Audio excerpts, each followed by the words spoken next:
오늘부터 꿈새 초가을 9번 설교가 시작됩니다. 오늘 주일하고 다음 주일 그리고 이제 한 주간에 새벽 6번 그리고 수요 저녁 예배 이렇게 해서 9번 설교를 제가 합니다. 성경 본문은 전도서를 묵상할 것입니다. 전도서는 아주 특별해요. 성경 66권 중에서 아주 유별난 책들이 있습니다. 아주 성격이 독특한 아가서가 그렇고요. 또 시편도 그렇습니다. 근데 전도서도 그런 것 중에 하나입니다. 우리가 이번 주간에 쭉 진행하는 모임 이름이 꿈새 초가을이거든요. 살다가 바빠서 가을이 언제 왔나 또 조금 추워지기 시작하면 가을이 갔네 이러는 경우도 있어요. 근데 그렇게 살면 안 되는 거죠. 대개 한국 사람한테 물어보면 사계절 중에서 가을 좋아하는 사람이 제일 많습니다. 가을이 됐는데 어디 낙엽 좀 밟아봐야지, 가을 어디 소풍이라도 가야지, 누가 그러면 쓸데없는 얘기 하지 말라고, 사는데 바쁜데 무슨 가을 타령이냐고. 그게 멋있는 것 같지만 전혀 아닌 거 아시죠? 그렇게 살아서는 안 되는 거죠. 근데 언제부터 가을이냐? 그거는 자기 마음속에 가을을 느낄 때부터가 가을입니다. 여러분 강단에 오른쪽 큰 현수막 한번 봐주시는데, 올가을은 또 처음 보는 창조의 절경. 작년에 가을이 왔었나요? 그 가을이 올해 또 온 건가요? 아닙니다. 물리학적인 시간으로 보면 작년 가을이 또 온 게 아니에요. 시간은 앞으로만 흐릅니다. 그러니까 올 가을은 태초 이래, 하나님의 창조로 시간 흐름이 시작된 이래 처음 찾아온 가을입니다. 그 나무가 그 나무일까요? 천만에요. 작년 가을에 봤던 이파리는 다시는 볼 수 없습니다. 그러니까 올 가을은 또 처음 보는 창조의 절경이지요. 성도 여러분, 올 가을에 여러분의 삶에 하나님의 창조가 주는 아름다움이 가득하기를 바랍니다. 가을을 넉넉하게 누리며 기도가 응답받고 또 하나님의 사랑 깊이 체험하는 이 계절 되기를 주의 이름으로 축복합니다. 저는 전도서를 생각하면 노래 하나가 생각이 나고 시 하나가 생각이 납니다. 전도서는 얼핏 그 내용을 생각하면 인생의 체념과 허물을 노래한 것 같아요. 전도서 1장 제일 처음에 헛되고 헛되며 헛되고 헛되니 모든 것이 헛되도다, 이렇게 시작을 해요. 그래서 전도서는 인생의 허물을 노래하는, 인생 다 그렇고 그런 거지, 인생 허무가라고 생각이 듭니다. 근데 전도서는 그렇지 않아요. 인생의 허물을 노래한 게 아니라 인생의 소망과 설렘을 노래한 희망가입니다. 전도서를 생각할 때 떠오르는 노래 하나가 이제 또 성격이 비슷해요. 이 노래는 얼핏 들으면 인생 참 체념하며 살아야지 이렇게 들리는데, 이 노래의 배경은 그게 아니에요. 배경은 제가 노래 부른 다음에 설명해 드리고, 제가 이 노래 한 자락 먼저 부르지요.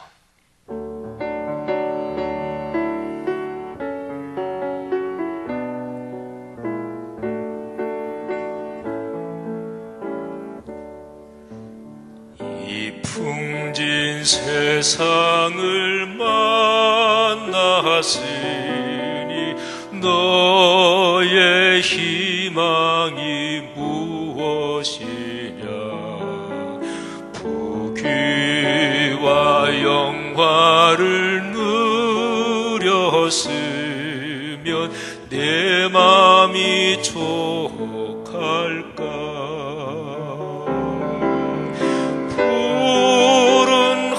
하늘 밝은 달 아래 곰곰이 생각하니 세상 만사가 춘몽 중에 또다시 가느라.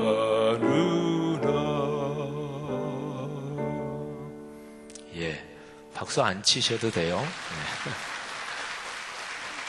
박수 치기가 좀 애매하다고 생각되는 분들이 계실 것 같아서 안 치셔도 된다 하면서 옆구리 찔러서 박수를 받았어요. 여러분, 이 노래는 우리나라 최초의 근대 가요, 아마 첫 번째든 두 번째든 그럴 거예요. 이 노래는 여러 가지 이름을 갖고 있습니다. 공식 이름으로는 처음에 가사처럼 이 풍진 세상을, 이게 제목이었어요. 근데 얼마 되지 않아서 희망가, 이런 제목이 붙었지요. 이 노래 다들 아시죠? 한국 사람으로 이 노래 모르면 간첩일 수도 있습니다. 근데 이 노래에 별명처럼 붙은 이름들이 허무가, 절망가, 이런 별명도 붙었어요. 1절 가사 얼른 들으면 그렇잖아요. 근데 이 노래 2절, 3절, 4절, 5절 쭉 가사는 다 모르시죠? 2절까지는 조금 아시는 분들이 있을지 몰라요. 이 노래 부른 가수들 보면 2절까지는 많이 불러요. 근데 3절, 4절, 5절은 거의 안 부르죠. 근데 나머지 절을 보면 이게 허무가가 아니에요. 이 노래에 불린 다른 별명들이 있는데 젊은 사람들을 다시 일깨우는 그런 내용이 들어있어요. 청년이여, 부패를 경계하고 그리고 신문명의 학문을 배워야 된다, 이런 내용이 많아요. 그래서 이 노래는 탕자 자탄가, 탕자가, 방탕한 젊은이가 스스로 탄식하는 노래, 탕자 경계가, 청년 경계가, 또 술 마시고 방탕하지 말고 술 끊어야 된다, 금주창가, 이런 이름으로도 불린 노래입니다. 근데 이 노래는 원래 영국 노래인데 미국에 건너오면서 찬송가로 불린 노래입니다. 이게 원래 찬송가예요. 그건 몰랐죠, 그죠? 아유, 지 목사님은 가을이라 가을바람, 그것도 찬송가 찾아내더니 어디서 그런 것들만 잘 찾아내시네 하는 분들이 계실지 모르겠어요. 이건 원래 찬송가입니다. 미국에서 이 찬송이 원래 불릴 때 그 가사가 우리가 영원한 본향집에 갈 때 When we arrive at home, 이런 제목을 가지고 있어요. 그러니까 영원한 천국을 사모하는 찬송가지요. 근데 이게 일본으로 건너오면서 일반 가요가 됐고, 그리고 일제강점기인 1910년대에 한국으로 들어오면서 거의 최초의 근대 가요가 됐습니다.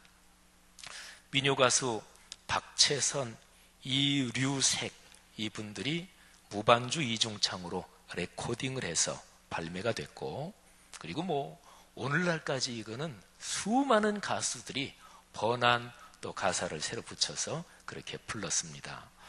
30년대 초반에는 최규엽이라는 가사가 희망가로 불렀고, 36년에는 김안라라고 하는 가수가 동무의 추억으로 불렀습니다. 여기까지는 잘 모르죠, 이름이.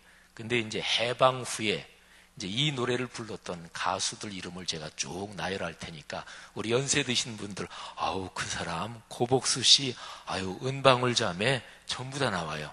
그리고 요즘 젊은이들이 좋아하는 사람까지 다 나옵니다. 이 노래 부른 사람들 한번 들어보세요.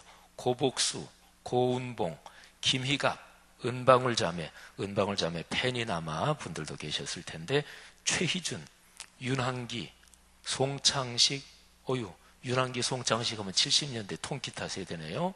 한대수, 아유 진짜 걸찍하고 특징 있는 가수죠. 이연실, 심수봉 좋아하십니까? 그때 그 여인, 전인권, 신하위, 김수희, 그리고 이선희 씨, 그리고 젊은 사람들한테 좋아하는 안치환 씨까지. 우리나라 가수 중에서 유명하다고 하는 가수들은 이 노래를 다 불렀습니다. 그런데요, 말씀드린 것처럼 이 가요는 절망이나 인생의 체념을 노래한 게 아니라 원래가 찬송가였고 영원한 천국의 소망을 노래한 것이고, 우리나라에 들어와서 가요로 불릴 때도 희망을 노래한 그런 아주 멋진 노래죠. 자, 전도서를 생각하면 생각나는 노래가 이 희망가, 이 노래고요. 또 시가 하나 생각이 납니다. 이 시도 희망가 노래처럼 대한민국 사람으로 이 시를 모르면 그것도 역시 또 간첩일 수 있습니다. 바로 김현승 시인의 가을의 기도입니다. 가을의 기도, 김현승 시인이 1956년 4월 문학예술에 처음 발표했고요. 이 시인의 제일 처음 시집 김현승 시초 거기에 실린 작품입니다. 너무나 많이 애송되고 하는 또 낭독되는 시지요. 우리 가을이니까 한번 들어보십시오. 가을에는 기도하게 하소서. 낙엽들이 지는 때를 기다려 내게 주신 겸허한 모국어로 나를 채우소서. 가을에는 사랑하게 하소서. 오직 한 사람을 택하게 하소서. 가장 아름다운 열매를 위하여 이 비옥한 시간을 가꾸게 하소서. 가을에는 홀로 있게 하소서. 나의 영혼 굽이치는 바다와 백합의 골짜기를 지나 마른 나뭇가지 위에 다다른 까마귀 같이. 참 좋아요. 릴케의 시도 떠오르고, 저는 가을만 되면 마치 통과 의례처럼 이 김현승 시인의 가을의 기도가 떠오릅니다. 여러분, 가을 그리고 기도, 이 두 단어를 생각해 보십시오. 이 두 단어처럼 아주 어울리는 그런 단어들이 또 어디 있을까요? 자기의 내면을 성찰하며 내 내면의 마음의 정원으로 깊이 들어가기에 좋은 계절 중에서 가을만한 것이 어디 있겠습니까? 사는 게 다 바쁘지요. 사는 게 다 힘들어요.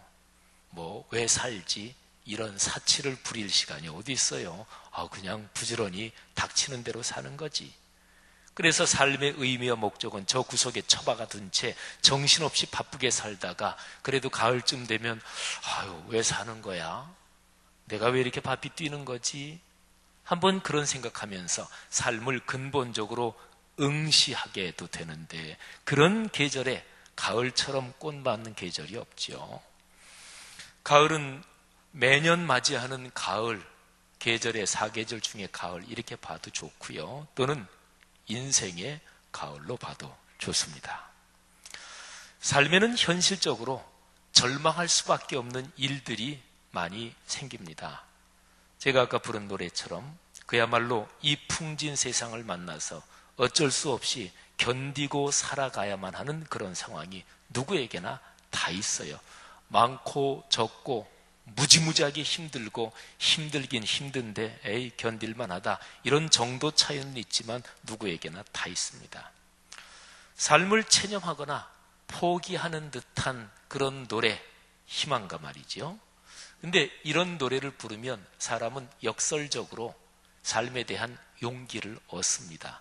그러니까 그런 거지, 삶이 다 그런 거지, 어느 정도는 체념해야지. 그런데 그러면서 카타르시스가 일어나요. 마음속에 응어리가 풀리고 또 눈물도 흐르고, 그러면 이제 다시 한번 용기가 생기는 거죠. 여러분, 희망가는 체념을 노래한 그런 노래가 아니라 그랬잖아요. 그거는 희망을 노래한 그런 아주 귀한 노래고, 또 김현승 시인의 그 시도 가을에 기도한다. 기도는 뭘 바라는 거잖아요. 그러니까 가을에 하나님 앞에 기도를 올리는 이런 사람들은 삶의 어려움에 결코 꺾이지 않습니다. 중요한 건 그거예요. 가을에 하나님 앞에 올리는 기도는 다시 한번 삶에 용기를 불어넣어 주는 거지요. 우리네 삶이 다 힘들잖아요.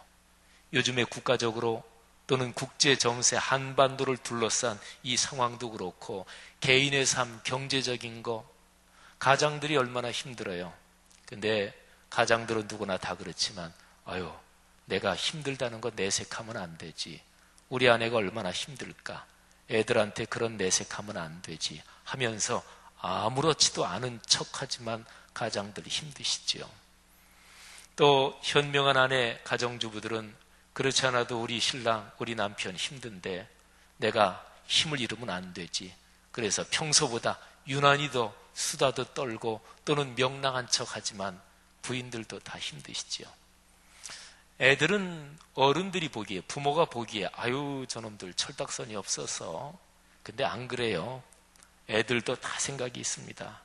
중고등학생만 돼도 엄마 아빠 힘든 거 다 알고요. 그래서 엄마 아빠 힘든데 내가 잘해야지, 뭐 그게 생각만큼 행동, 말이 다 그렇게는 안 돼도 애들도 다 그래요. 그러니까 다 힘들잖아요. 근데 이런 상황 속에서 우리가 가을을 맞이하면서 하나님의 창조의 선물을 다시 한번 깊게 체험하고, 그리고 무엇보다 하나님 앞에 간절히 올리는 기도가 있어야 된다, 그런 거죠. 기도를 올리면서 우리의 마음속에 가지는 생각은 이런 것들이에요. 한번 들어보세요. 살아야지, 잘 살아야지. 한 번밖에 없는 삶인데 그저 그렁저렁 살 수는 없지. 삶을 마감하는 즈음에 가서 견딜 수 없는 회한에 몸서리 치지 않으려면 제 아무리 어려워도 삶을 운명에 맡길 수는 없지. 살아야지, 보란듯이 잘 살아야지. 나 혼자만이 아니라 가족과 친구들과 고마운 사람들, 일상에서 만나는 모든 사람과 더불어 아름답게, 사람답게 설렘과 희망으로 시간을 가꾸며 살아야지. 살아야지, 그렇게 행복하게 살아야지. 시간의 여행자로 이 푸른 행성을 거닐었던, 셀 수 없이 많은 사람이 그렇게 기도하며 살았던 것처럼 하늘을 우러르며 영혼을 사모하며 나에게 주어진 길을 고마워하며 걸어야지. 사랑하는 이들과 함께 친구들과 더불어 그렇게 삶의 길을 다 걸은 후에 영원한 집으로 오라시는 하늘 아버지의 음성을 듣고 기쁨으로 춤추며 본향으로 가야지. 사랑하신 여러분, 오늘부터 우리 교회 사역으로는 가을이 공식적으로 시작된다고 보고, 여러분의 삶에 이런 간절한 기도, 또 거기에서 주님께서 주시는 기도의 응답, 문제가 해결되고 하나님이 채우시는 풍요로운 복이 넉넉하기를 주님의 이름으로 축복합니다. 말씀드린 대로 전도서 첫 장에는 얼른, 아이고 모든 게 헛되다, 이런 게 얼른 눈에 들어오죠. 헛되고 헛되며 헛되고 헛되도다. 해 아래서 수고하는 모든 수고가 사람에게 무엇이 유익한가. 전도서가 성찰하고 있는 것은 인생, 사람의 삶인데, 근데 제일 중요한 게 사람의 삶이 해 아래에 있다, 이게 중요합니다. 물리적으로, 천체 과학적으로 이 지구는 태양계 해 아래에 있죠. 태양계 안에서도 지구는 조그만 별입니다. 그리고 지구 안에 더 작게 들어가면 그 작은 한 점, 거기서 복닥거리며 사는 거잖아요. 어떤 면에서는 사람이 겪는 모든 어려움, 걱정, 갈등, 싸움, 모든 이런 거는 해 아래에 있다. 시간과 공간의 한계 아래 갇혀서 산다. 여기서 발생하는지도 모릅니다. 해 아래에서 누구도 이것을 벗어날 수 없습니다. 모든 것은 해 아래에서 돌고 돌며, 모든 것은 해 아래에서 다 그저 그런 거예요. 그래서 4절 이하에서 이렇게 얘기합니다. 한 세대는 가고 한 세대는 오되 땅은 영원히 있도다.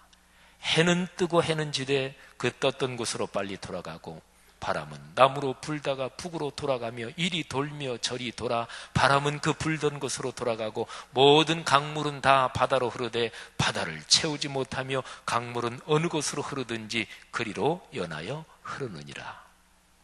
인생이 존재하는 게 다 그렇고 그렇대요. 근데 그것만이 아니라 게다가 피곤하대요. 사람만 피곤한 게 아닙니다. 만물이 다 피곤하대요. 완전한 만족은 없습니다. 우리 가슴을 설레게 하는 새로운 것, 어떤 설렘, 희망, 이런 거는 없다. 이게 이제 우선 전도서 초반의 얘기예요. 8절 이하를 들어보세요. 모든 만물이 피곤하다는 것을 사람이 말로 다 말할 수는 없나니 눈은 보아도 족함이 없고 귀는 들어도 가득 차지 아니하도다. 이미 있던 것이 후에 다시 있겠고 이미 한 일을 후에 다시 할지라. 해 아래는 새 것이 없나니 무엇을 가리켜 이르기를 보라 이거는 새 것이다. 그게 없다. 우리가 있기 오래전 세대들에게도 이미 있었느니라. 연세 많이 드신 분들 이런 얘기 잘하잖아요. 좀 젊은 사람들이 막 흥분해서 얘기하면 아유 그거 다 해봤어. 아유 별거 아니야. 아유 내 나이 돼봐. 그런 얘기 많이 하잖아요. 전도서가 그 비슷한 얘기를 하는 거예요. 모든 것은 다 지나갑니다. 그 어떤 것도 그 누구도 오래 기억되지 않습니다. 사람은 살면서 인정받고 싶어하고 자기 업적을 내세우고 싶어하고 무슨 단체에서 임원을 만들면 표시를 남기고 싶어하지만 착각하지 마세요. 세상 떠나면 얼마 안 지나서 다 잊어버립니다. 제 아무리 대단한 업적이나 자랑거리도 해 아래에서 시간과 공간이 흘러가면서 다 쓸려 내려갑니다. 그래서 11절에서 이렇게 얘기합니다. 이전 세대들이 기억됨이 없다. 장래 세대도 그 더 이후 세대들과 함께 기억되지 않을 것이다. 자, 근데요, 전도서가 시작 부분에서 이렇게 삶이 다 그렇고 그런 거다, 헛되다, 그저 허무하다 이렇게 얘기하는데 전도서는 계속 끝까지 그런 얘기를 하다가 그렇게 끝날까요? 그렇지 않습니다. 전도서의 결론 부분을 볼까요? 마지막 장 12장 그리고 맨 마지막 2절을 제가 읽겠습니다. 잘 들어보세요. 분위기가 서두하고는 확 달라집니다. 하늘과 땅 차이로 달라집니다. 일의 결국을 다 들었으니 하나님을 경외하고 그의 명령들을 지킬지어다. 이것이 모든 사람의 본분이니라. 하나님은 모든 행위와 모든 은밀한 일들을 선악간에 심판하시리라. 아멘. 다르잖아요. 아유, 인생이 다 그런 거야. 아유, 열릴 필요 없어. 아이고, 맞다 틀리다 따지지 말어. 그냥 다 좋은 게 좋은 거지 뭐. 이게 이제 인생 체념하고 인생 달관한 사람들의 얘기예요. 무슨 뭐가 있을 때 이것 맞고 이거 틀리고, 아이고 아직 젊네, 더 살아봐, 다 그런 거야. 이게 이제 전도서 초두의 분위기예요. 다른 말로 말하면 기준이 없는 거예요. 목숨을 걸고 지켜야 될 어떤 기준, 진리, 그런 건 없다. 아이고 어떻게 태어났는지 모르지만 태어났으니까 사는 거고, 아이고 인생 왜 사나, 삶의 목적이 뭐냐, 아이고 복잡한 거 묻지 마, 아직도 젊네, 내 나이 돼봐, 이제 이런 거지요. 근데 전도서 맨 마지막에 가면 명확한 기준을 얘기합니다. 하나님이 살아계시다. 하나님의 거룩한 말씀은 진리다. 그 말씀대로 사는 게 사람의 본분이고 그 말씀이 바로 사람다움의 핵심이다. 하나님은 모든 행위와 모든 은밀한 일들을 선과 악을 갈라 심판하신다. 천양지차잖아요. 그러면 이런 질문을 던져야 돼요. 전도서 제일 처음에는 인생 체념 허무 이렇게 시작하는데 맨 마지막은 인생은 결코 허무한 게 아니다. 분명한 목적이 있다. 진리는 존재한다. 사람은 그 진리를 따라서 모든 걸 걸고 살아야 된다. 이게 전도서의 결론이에요. 그러면 이 서문에서 이 결론까지 이게 어떻게 이어져요? 중간 과정이 뭐예요? 중간 다리가 뭡니까? 사랑하신 여러분, 그게 바로 전도서가 부르는 희망의 노래예요. 전도서 그 중간에 쭉 이어지는 희망의 기도입니다. 가을이란 계절 이름을 넣어서 얘기해보면 전도서가 부르는 가을의 기도, 가을의 노래가 있는데 그 중간에 그 내용을 쭉 보면은 인생이 허무하고 삶이 다 그저 그렇고, 그런데 그 중간을 쭉 따라가다 보면 그 희망의 노래, 그 가을의 기도를 따라가다 보면 그렇구나, 하나님의 거룩한 말씀이 우리에게 복이구나, 이 결론에 이르게 된다는 거죠. 사랑하신 여러분, 삶이 힘들고 어려워도 하나님께서 우리에게 주신 진리의 말씀을 붙잡고 살아야 그게 진정한 복입니다. 그렇게 살다가 그저 그렇게 끝나는 게 아니에요. 결산이 있습니다. 심판이 있습니다. 하나님 앞에 누구나 서게 될 거예요. 그래서 제가 아까 설교 초반 부분에 부른 희망의 노래, 이거 원래 찬송가라 그랬죠. 그래서 이 노래를 다시 한번 부르겠는데, 앞부분은 그저 일반 가회에 있는 것 똑같이, 그리고 뒤에 절반은 김현승 시인의 가을의 기도, 이 시어를 빌려가지고 신앙적으로 제가 가사를 한번 만들어 봤어요. 자, 가사도 띄워주시고 한번 다 같이 한번 불러보면 좋겠습니다.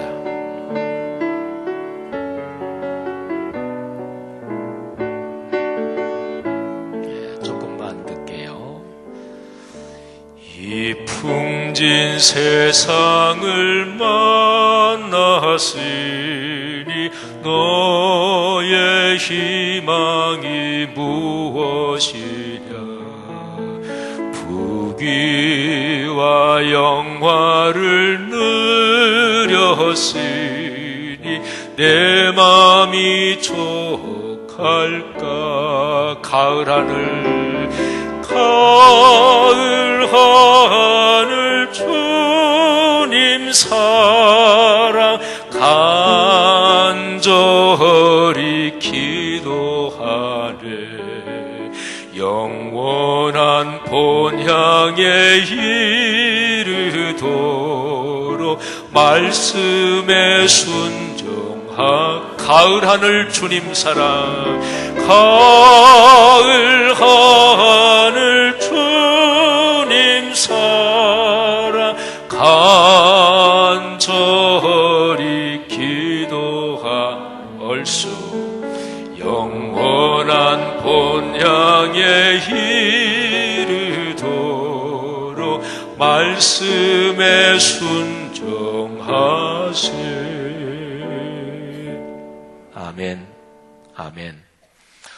천국 가신 저희 어머님이 얘야 어디 가서 마이크 잡고 노래할 때 그런 기회가 쉽게 오는 게 아닌데 마이크 잡고 노래할 때는 절대로 한 곡만 하면 안 된다 이렇게 말씀하셨는데 시간 때문에 다른 거 할 수는 없고 사랑하는 성도 여러분들이요 희망의 노래를 부르며 살아야 돼요. 절망과 체념의 노래를 부르면 되겠어요.